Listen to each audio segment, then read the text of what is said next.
And we're back with Truth Unrestricted. The podcast would have a better name if they weren't all taken. I'm Spencer, your host. And again, today, back with David Bloomberg. How you doing, David? Good, good. How are you? Oh, very good. Very, very happy today with the topic we're going to talk about. We want to talk about math. You ready for math?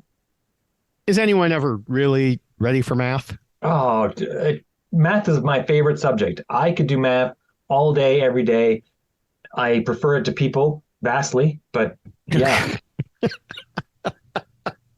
I mean, my at ideal least in job would math, be. yeah, at least in math, you have solid answers, you know. Well, true. Yeah, I try to get that across to my wife all the time. Yeah, well, I don't want to get in the middle of that one. Yeah, great. So before I endanger my marriage further, let's move into math. Why do I want to have an episode about math?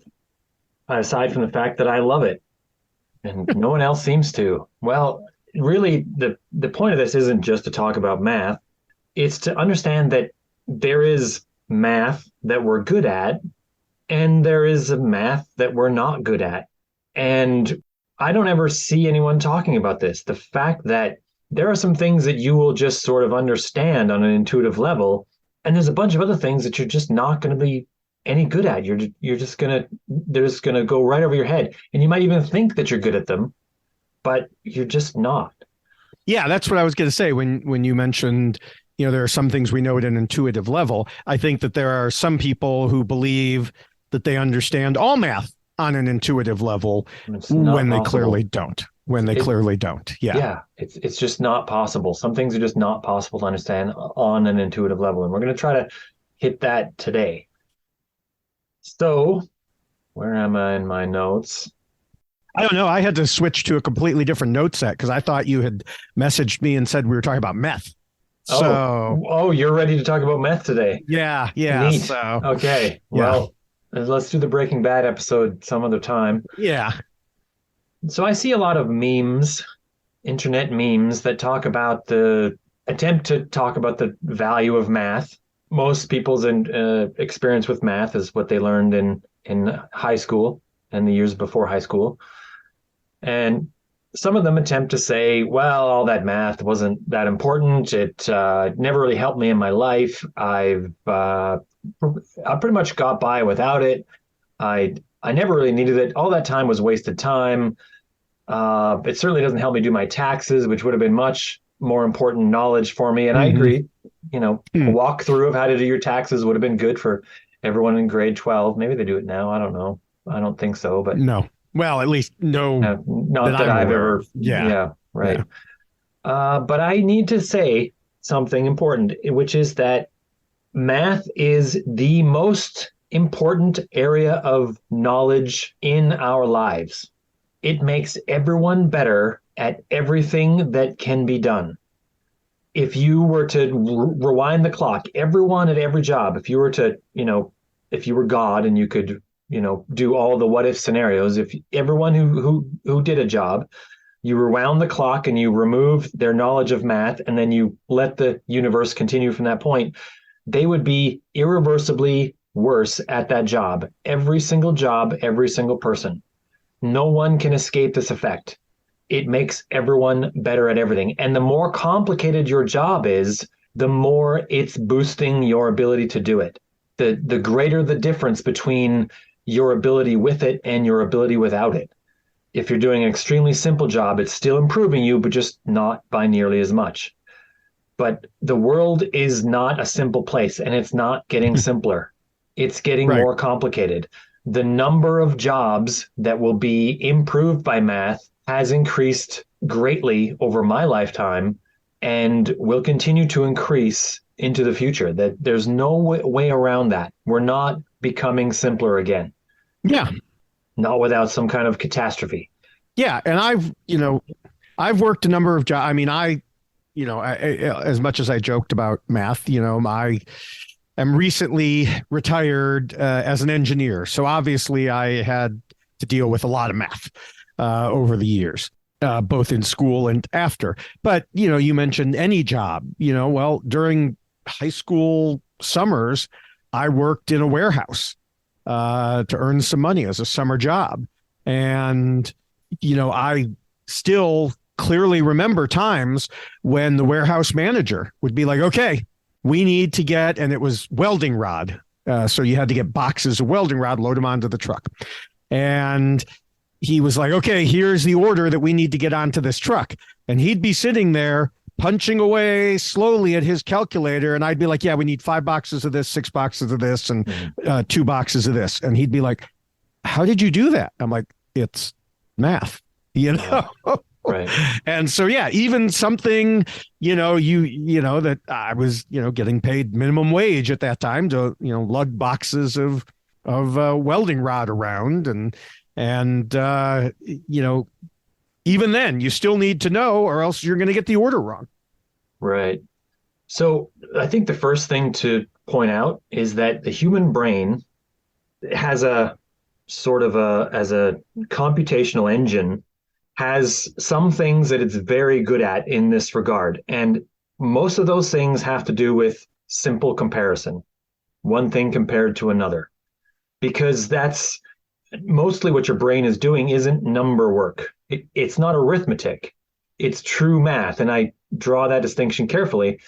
Arithmetic, when you're doing math is done with symbols and with concepts. Arithmetic is the part that happens at the end with the numbers, where you're plugging numbers in to get an exact value. And most of what your brain doing isn't that. It's not arithmetic. So a lot of people have trouble with arithmetic when they probably actually would be pretty good at math. And I have seen this situation, and it makes me kind of disheartened that when we're growing up, when we, first, second, third, fourth, fifth grades, we're learning arithmetic, and some people aren't good at it, and they get this idea over those years of grinding that they won't be good at math and never try it. And that breaks my heart a little bit, because you don't need to be good at arithmetic to be good at math. There's a large number of people that think they're bad at math and are actually pretty good at all the concepts that you need to have. And I don't know what to do with that. Like, I can't go talk to the teachers union and talk to them about it and say, look, you got to change this right now, because obviously they won't listen to me. I'm just some guy from the internet. But this is a thing I've tried to point out to people, is that arithmetic is part of math, but it's not even close to all of math.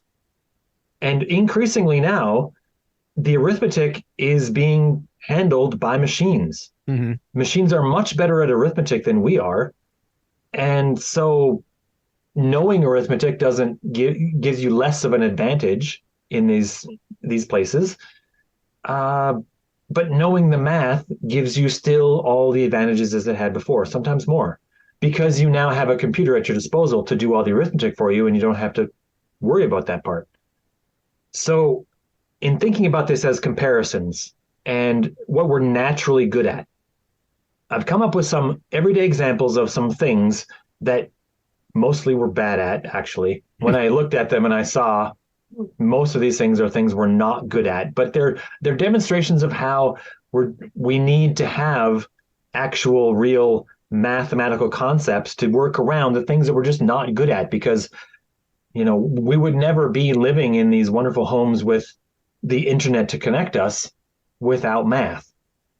So before I get into this, do you have anything extra to add here for this? No, I'll wait a little bit. Sure. All right. I'll plug in my X value afterwards. Sure. Yeah. The independent variable. Yeah.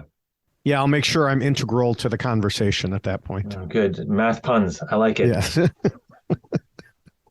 So in looking at math that we're good at, there's some mathematical equations that Isaac Newton came up with, among many things that Isaac Newton did, to exactly calculate the arc of a thrown ball as it moves through the air. And when you look at them, especially the first time you look at them, they're fairly complicated. Once you've kind of worked through them and you're comfortable with them, they're pretty okay. But most people will point out that they don't need this math in order to do this. You and I can be in a field, and even a field that's complicated, like that's not level or flat, and it's got waves in it and bumps, and one of us can throw the ball competently to the other as long as the range is right, and get it to that person more or less every time, all day long, and catch the ball too. We can look at the ball and calculate where we have to move on a field more or less to move there to catch the ball. And we're good at this. The arc of things thrown through the air. We are very good at this, actually. And a lot of other mammals, especially mammals, are also very good at this. Dogs, if you've ever seen a dog that has been trained to catch a ball in the air, they're phenomenally good at this. Embarrassingly so, compared to humans, actually. I certainly can't catch a ball in my mouth. So. No, but I mean, it doesn't even seem like they're looking. They get one look at the ball and the arc and where it's going, and then they run and they're not looking at it, and then they just jump and catch it. And it's amazing. And this is a thing that we're naturally good at. And there's a reason why. It's because for many millions of generations, we have been descended from creatures that got an evolutionary advantage from being able to do this. Right.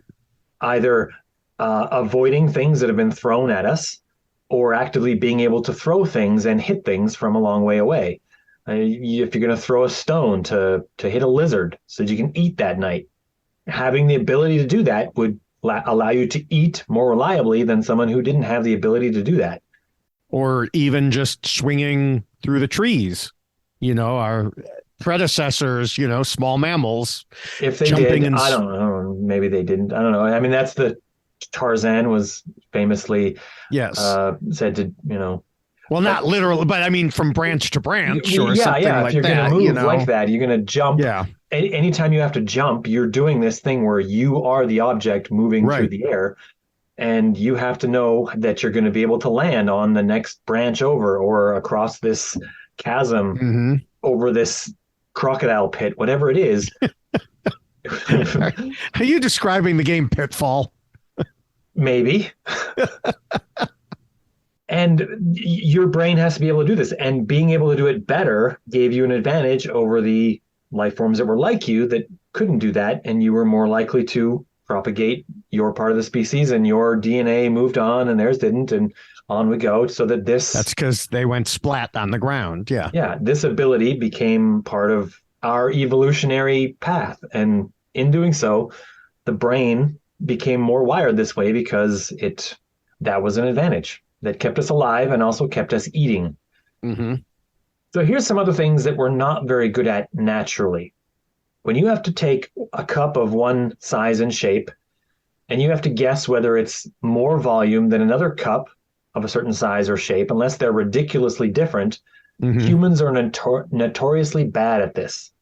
Or you might even say, if you have a smaller cup and a larger cup and they're different shapes, and you have to guess how many fills of the smaller cup will fill the larger cup, whether it's a bucket or whatever, we're really bad at this. And it's not to say that you couldn't become trained. You couldn't get used to things of this shape and get some experience that will increase your ability to guess this way. But right out of the box, we're pretty good at tossing a ball around. Right out of the box, we're not good at this. We have to work some extra magic in our heads. We have to get some experience with different volumes because we're not very good at volumes. Knowing how much volume, like if you were to look at some water on the floor and see it make a puddle, and you were to try to guess the size of the cup that puddle, you would be very, very bad at this. Everyone would be. It's just not something we're good at. Yeah, I mean, that's why, there are contests. Guess how many jelly beans are in this jar. Yeah, right. That's why almost every season the show Big Brother has a competition where they will show the players a small version of something like, here are 100 marshmallows. Yeah. This is what 100 marshmallows look like. And then they'll show them something with larger. Much larger with a number of mushrooms and a complicated thing. And they'll be like, guess how many mushrooms are here? Yeah. And inevitably they do terrible at it. Yeah. Reliably terrible. Yeah. Yes. But that goes back to what you were saying about evolution, figuring out how much water is in a puddle does not come up for earlier animals or humans. Yeah. If they were thirsty, they drank. If the puddle ran out, they stopped drinking and went looking for other water. Knowing anything about volumes of fluids didn't help any of our ancestors live through anything. Right. And, similarly, and I suspect you're approaching this, understanding what a million people looks like never came up. Very large numbers. Determining the distance to the stars or the age of the universe never came up. And these are also things that people are notoriously either bad at or just have difficulty comprehending. Yeah. Conceiving in their brains. Yeah. So we have a couple examples about distances. So straight line distances we're sort of okay at. We're much better at distances that relate to parts of our bodies. So distances that have to do with roughly the length and width of our hands, and then also the lengths of our bodies generally. Our feet. See, this is why the metric system never caught on in the U.S. Is that the reason? Really? That's the reason, because we measure by feet. See? Whose feet, David? Yes, exactly. Whose feet? Yes, the king's old feet. I don't know. Right. And and of course there was also horsepower. There's actually another one I can't think of. It's the number of hands, like how many. They do that in Britain, I think, hands high or whatever. How many hands horses high are usually measured in hands. Yeah. Yeah. Or stone, mass of a person in stone. Right. Yeah, but when you're looking at straight line distances, we're actually not very good out of the box, mind you. We're not very good at distances that are much longer than our bodies. Actually, you can get experience that allows you to do that. If you drive a longer truck and the truck is this length, that correlates to this length, and then you can compare that in your brain when things are that far away. Oh, that's about whatever. 8 meters. David, 8 meters. 8 meters? I don't know what a meter is. Yeah. It's about 25 feet. I was going to say 24 plus some random amount that I don't know. It's about 25 feet. Yeah. So we get this situation, and there's another correlate of this, is that as soon as you take it from a straight line distance to any kind of curve, that's when it really gets thrown for a loop. Your brain is notoriously bad at understanding. Like if we gave you a string and then there was a pillar and we told you to tell us without measuring it out how much of the string would exactly fit around the pillar, this is a thing people in general would be reliably bad at, because it's difficult for the human brain to work out a circumference. You'd have to work out the equation, actually. So if you use the equation, you could do it pretty good. But if you're not doing that, you just kind of measuring, about this much. Wildly inaccurate, reliably, wildly inaccurate. And arcs, also arcs, the lengths of arcs, we're not very good at estimating this distance at all. Like Noah's? Different arc. That's a type of boat. This is like when it's Jones? not a straight line, yeah. Like the path of a football as it's tossed through the air. Yeah. The exact length of that arc is difficult to work out.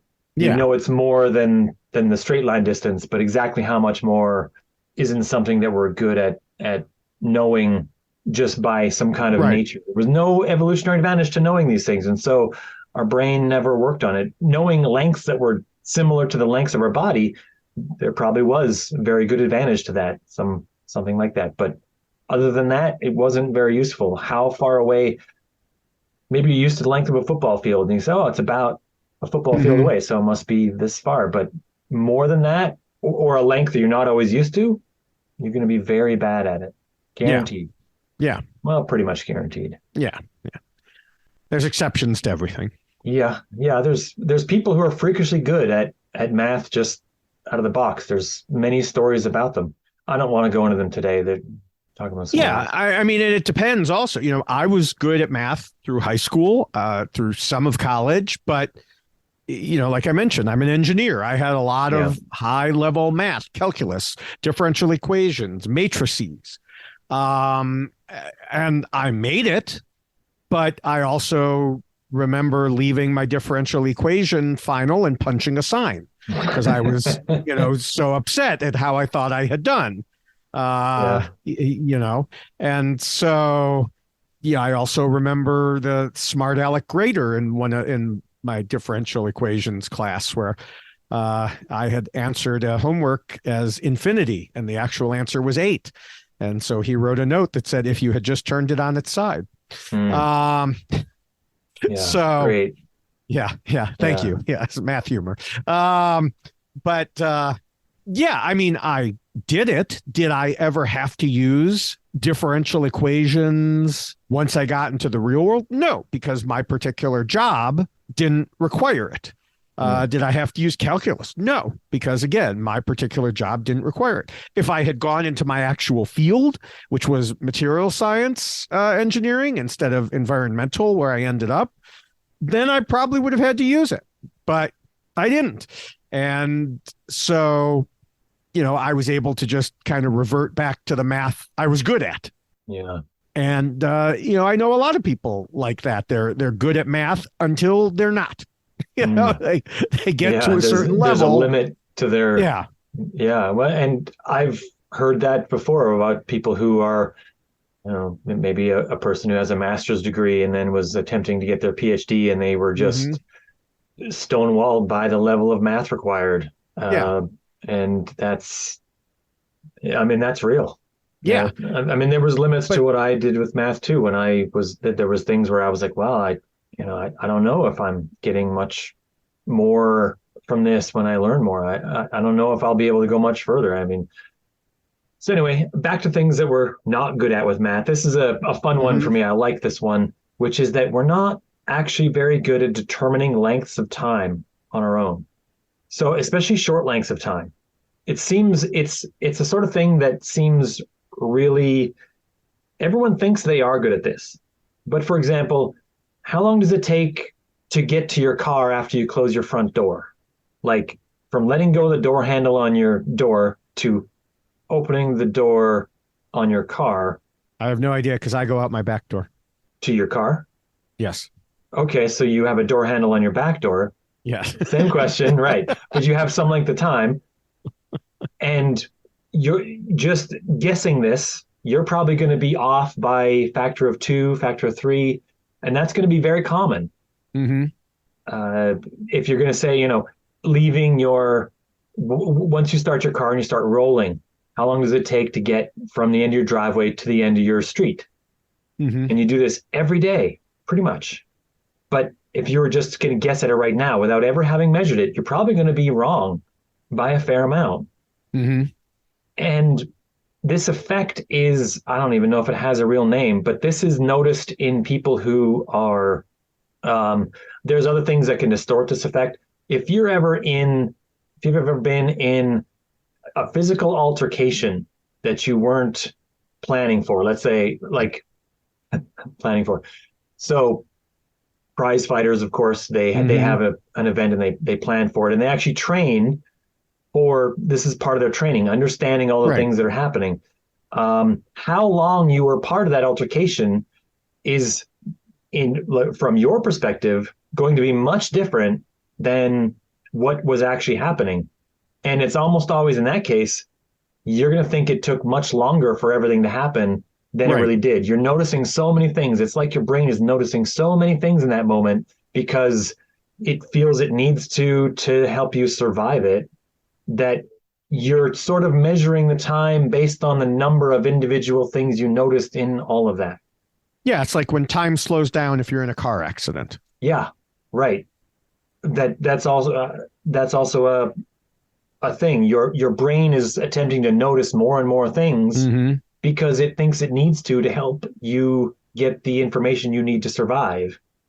And I'm not a neuroscientist. I've never looked into this on a professional level, but I think that's similar to what's really happening in your brain, is that when you walk simply from your front door to your car, there's very few things that your conscious part of your brain is noticing. So you're probably going to think it took much less time than it really did, because when you look back and you think in your memory how long it took, what you're really measuring is the number of conscious thoughts and things you noticed in that time. versus there was no chronometer in your brain that was leading you to it. And the same thing is true when if you were assaulted. God forbid it should ever happen, but if you were assaulted, the number of things your brain is noticing is huge, and you're going to think it took a lot longer than it really did. It might only take 3 seconds, but you're going to think it took, it must have been 15, 20 seconds or something, right? Like it drastically drags it out in your brain. And we're just not very good at this. Like I say, professional fighters will sort of train to notice all the things and to notice the time, because they might have to play for the clock and they might not be able to see it. But without specific training for that, like I say, just as a machine, a meat computer right out of the box, you're just not going to be good at this. So it sort of says something about the nature of our relationship with time. We're always moving forward in it, but we don't really have a intuitive grasp of what's happening there. I went on for a long time about time. It must be one of my favorite topics. Well, no, it's only been 3 seconds, actually. Whoa. Actually, you've really been talking quickly. That does happen to me when podcasting. When I naturally talk fast, I believe, and then I'll, when I'm podcasting, usually not on this podcast, but on the one I do about Survivor, I will feel like, okay, there's a lot to talk about. I need to talk quickly. And then I'll think I'm talking quickly and I'll listen to it back. Yeah. And I'll be like, wow, I was not at all talking quickly. Yeah. And so it's just interesting because I hear other podcasters and I'm like, why are they talking so slow? They need to speed it up. And I mean, I listen to podcasts at 3x speed. Yeah. And part of that is because I feel like a lot of podcasters talk slow, but then I hear myself doing it too. And I don't know if it's just as you're trying to get thoughts out or it's the normal conversation. Even if I'm trying to go quickly, if someone else is just having a normal conversation, it kind of just, pulls it back to a normal interaction. Yeah. But, there are a lot of things besides time that people are really bad at if you're done with time. No, I'm done with time. Yeah. If we have time for it. We have time for anything else other than time now that we're done with time.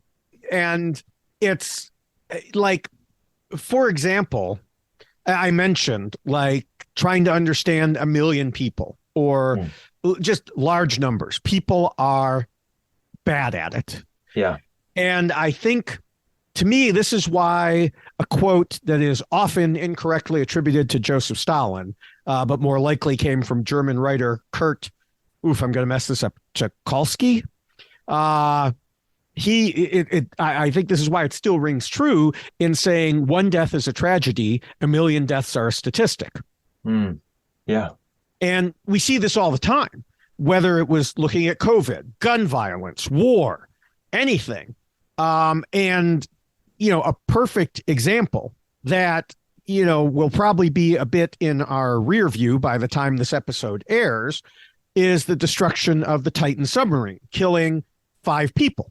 Yeah. And it gained so much media attention when there was simultaneously hundreds of deaths of migrants in Europe that barely got any attention at all. Now, of course, part of this, maybe the largest part, is attributable to the Titan victims, being billionaires while the migrants were obviously not.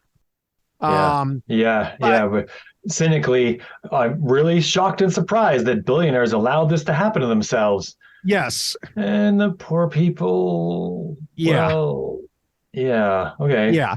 But we got to know the individual stories of each one of those people on the sub. Yeah. I don't know the individual stories of I read a couple of them of some of the migrants, but it was easy to broadcast about the Titan passengers. There were only 5 of them. Yeah. And so it's just, and when I like I said, going back to COVID deaths, if your grandmother got COVID and died, that was a tragedy to you. Yeah. But there are people who will look at the millions of people who died and they'll be like, nobody I know died from it. Yeah. which is hard to believe. I mean, they're probably deluding themselves, but, and they just can't or won't comprehend it. And it's the same with gun deaths over and over again, mass shootings, mass shootings, mass shootings, and nobody does anything about it. Well, nobody, the Republicans. And so, because it wasn't someone they knew necessarily. And it's just that difference of, the personal story to the big number that evolution never prepared us for, because evolution prepared us for small family neighbor groups. Yeah. It didn't matter what happened on the other side of the continent because it didn't affect us. Yeah. Or our ancestors. And I just think individual stories are a big part of the reason that math often takes a back seat in our brains, because you see that anecdotes feature so strongly in arguments for many anti-scientific viewpoints, from, again, gun control to alternative medicine to anti-vaxxers to alien encounters. Because if your friend Jimmy took a pill and suddenly felt better from his illness, well, that's evidence that you are more likely to accept rather than some scientific paper that examined thousands of people who took this pill. Right. And we see this all the time. But my friend Jimmy took it and he got better. Right. That's great, but it doesn't actually answer any questions, because when we tested 1,000 people, a certain number got better normally, and taking that pill didn't do anything to change it. Yeah. So as a nitpicky math guy, David, I feel like I need to tease apart these two things that you've kind of lumped together there. Okay. One is you are right about both, but taking them one at a time, you are right that humans are very bad at the very large numbers and what might be called, as a mathematical concept, exponents. The mathematical concept of exponents is fairly simple to understand. I can't remember which grade it was first introduced, somewhere around 6 or 7 maybe. But when you talk about a million, this is an exponent. This is 10 taken to the 6th power. And working out how many that is in your brain is very, very difficult. And it's very, very common for it to be very, very difficult. If you, an old story, an old Chinese proverb says that there was a wise man who was needed by the king. His services were needed by the king, and he says, "What do you want as payment for your services?" Every time I ask a question, he says, "Well, here's what will happen." He takes what's essentially a chessboard, an 8x8 square, and says, he puts a grain of sand on the first square and says, "Every time you ask me a new question, you will put twice the number of grains of sand." I said sand, I should say rice. Twice the number of grains of rice on the next square as you had on the previous square. And you can keep asking questions until you run out of squares.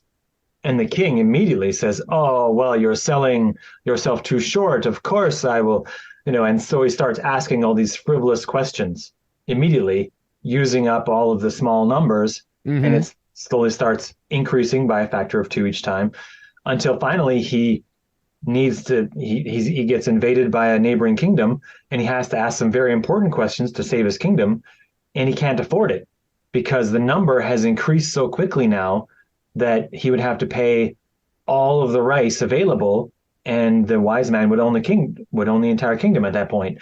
So because he just didn't have a really good grasp of how quickly that number would increase, he just thought to himself, "Oh, what a silly old fool. I'll just milk him for all he's worth and use up all these questions because I can get them basically for free. 1 single grain of rice, 2 single grains of rice." It didn't mean anything to him. And this is a thing where you can almost see, as you listen to the story, how it is that you get caught in this trap where you think to yourself, well, of course you can ask a lot of questions for very, very cheap, until you can't. Yeah. And right. And it's hard to say. It's hard to imagine. Even me knowing how it works, it's hard for me to imagine the scale of how quickly it becomes unreachable. So that's the first one that you mentioned. And then the second one that I'd tease apart from there is statistics as a separate Yes. area of science. Statistics is also very difficult to just understand intuitively.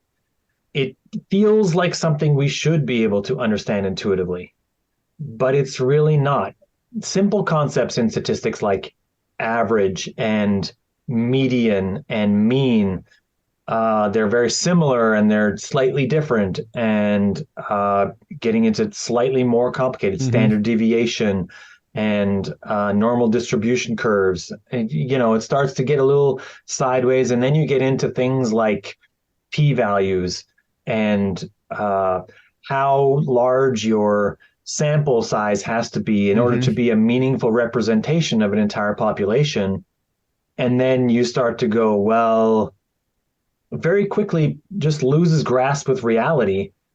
You can do it as a study of mathematics, but you just can't do it as a matter of just looking at numbers and doing a gut check on them.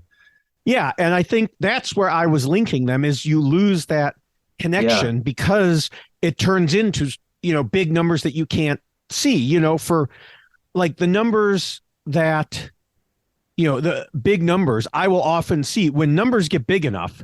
Yeah. Suddenly, they will, like the media may switch into saying like, well, how many people died? Well, 10 football stadiums worth.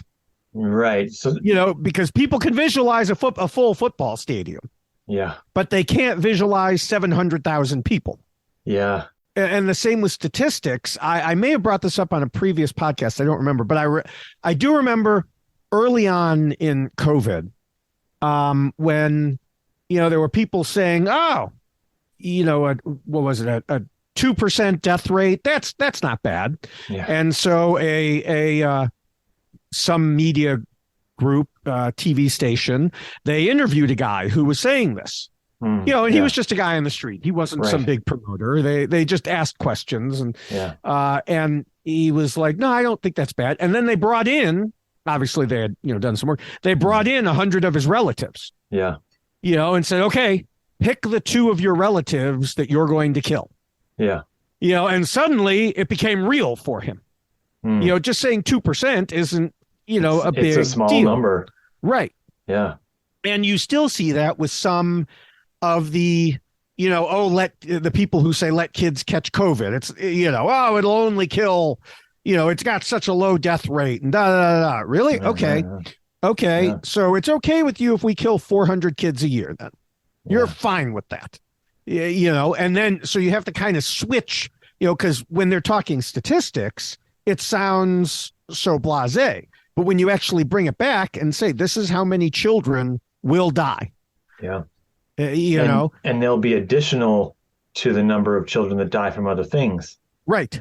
Right. It won't be that they were going to die of something else and they just died of this instead. Right. Right. Yeah. Which is another important thing that they try to sort of slur. Oh, well, the children are going to die anyway. So, and they're like, really? Or old people are going to die anyway. So it's this or something else. Right. You say, well, they don't have to die. Yeah. Everyone has to die eventually, but they don't have to die today or this year. Right. And so, and that's where statistics kind of loops back into scientific studies. This is why humanity had to invent science, because you can't go by Jimmy took this pill and it worked for him. Yeah. We learned that many, many years ago. And because anecdotes as a whole don't work. Anecdotes can lead to something, but they are not in and of themselves the whole story. We saw this whole stupidity with ivermectin. That started somewhere. Somewhere someone took ivermectin and they got better. Well, and I was like, oh, look, it's this miracle drug.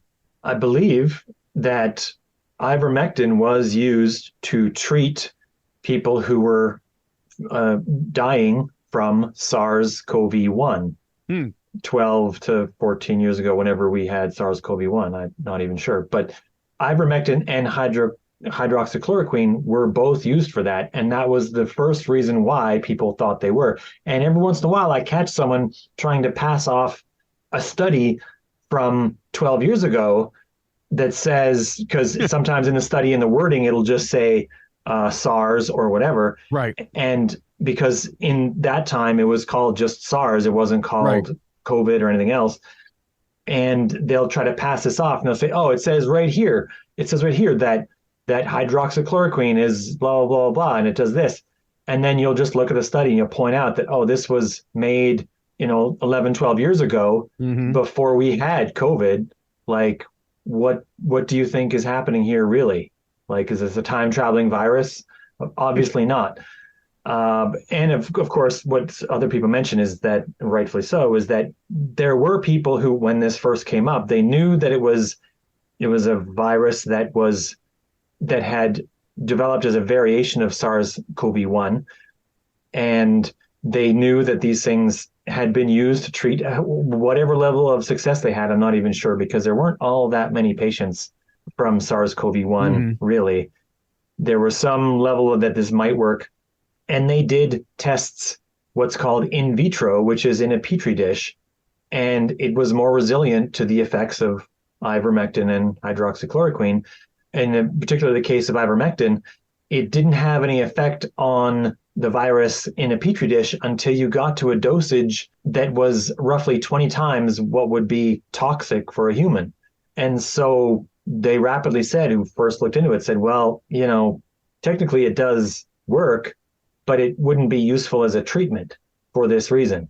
And this is a thing, yeah, Yeah, something to remember about working in a yeah, petri dish is, you can also kill a bacteria in a petri dish or with a gun. bleach, So right? yeah, All sorts of things can kill it yeah, in a petri yeah. dish.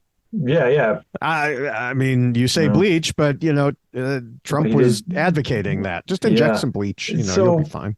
when you have this situation, that's very careful. You have to watch where the information's coming from, what the context of the data is, Mm-hmm. and people will try to do this to try to push a narrative that in some cases, I think some of the people who have linked those things didn't realize that, for example, the study they were linking was from many years ago. They were given it by someone else, and someone probably knew, Mm-hmm. and some grifter originally said, oh, look at this, blah, blah, blah, got away with it for a while. Some people Yeah. just took that as a thing. When I asked for people for the reason why they think it's true, some people still link that. And I point out that's not Mm-hmm. accurate information. That's about a different virus called SARS-CoV-1. You shouldn't confuse the two because they're different viruses. Right. And but to take it back to the math, and I mean that's the good thing. You can do the Yeah. scientific experiments to determine it, as opposed to, like I said, we have all I mean, a name that has frequently come up in our recent podcasts is Joe Rogan, and he was out there Yeah. like, I took Yeah. ivermectin Well, and I got it's better. possible he was going to get better anyway because Yeah, most people generally survive. usually, but yeah. And then you read, the sorry anti-vaxxer Twitter account, who is currently on a 400 and some day, count off of all these people who actively advocated against vaccines. And a lot of them were pro ivermectin, pro these other things, and they did not Yeah. survive. So, it's a reason that I have seen, through all of my years, decades involved in some way or another in science advocacy, there's been a lot of discussion of, okay, we know we have the science on our side, but how do we get that through to the people? Do we need to use more of these individual stories? I know right now there's a group, and I don't remember exactly which group it is, but they're doing science saves. And they wanted stories of how did science save your life? Those stories might be able to help how, people see it. It's not just some, random, science and scientists in their lab coats. But no, this is how, it resulted in life-saving activity. And use more of those, for lack of a better term, anecdotes for good instead of for evil. Yeah. So, as we sometimes do, we're a little off topic, but that's all right. We'll just wrap this up here, I think, and remind people that math is very important. Don't discourage your children or your nieces, nephews, or your neighbors' children from working to understand math at the very least, even if they're not going in a field that you think will strictly speaking need it. But really, everyone Mm-hmm. needs it now more than ever. In order to understand a very complicated world, people are going to need more math knowledge in general, or or you're going to get grifted by people who use it Mm-hmm. to distort rather than to inform. So with that, I think we'll sign off. Did we already do where we could find us? No, Uh, we need to do that again. no, you Okay. need to Well, do you that. can find me on Twitter. I'm Spencer G. Watson on Twitter if you want to argue with me there or point out where I'm wrong. But if you want to do it with more words, you can send an email to truthunrestricted@gmail.com. I will answer that email. I don't yet have so many that I can't answer them. So by all means, let me know what you think. And I am at David Bloomberg on Twitter, on Blue Sky, on Mastodon, on Post. Just keeping all my options open in case Right. Twitter implodes. Okay. Well, till next time, David. Till next time.